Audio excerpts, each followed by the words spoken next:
Азыр бизге жаңы ордер келди. Ошол ордерди М-банк менен төлөгөндү үйрөнөбүз.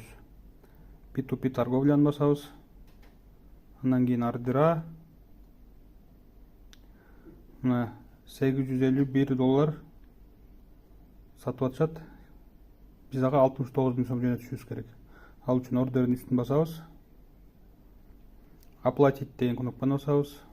Андан кийин ал жерде телефон номеру бар үстүндө. Ошону басабыз, М-банктын номерин. Анда бияка жазып койсок болот. Здравствуйте, вы здесь.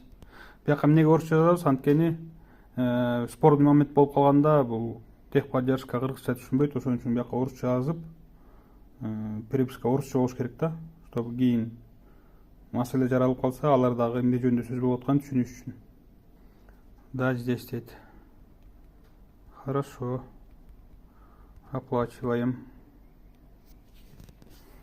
Дейбиз да биз М-банкка барабыз. М-банктан платежи. Платежиден по номеру телефона продолжить. 69 000. Атын такташыбыз керек. Нурсултан М дейт. Бул жерде бир артка жаздык мына. Макканов Нурсултан. Нурсултан Макканов. Туура. Продолжить дейбиз. Перевести. Так, историяны көрөбүз. Расходы в обработке дейт. Азыр бүткөндө эмне деп чыгат? Исполнен деп чыгат.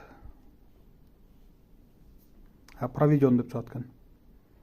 Хорошо. Тияк арастагы оплачено далее дейбиз.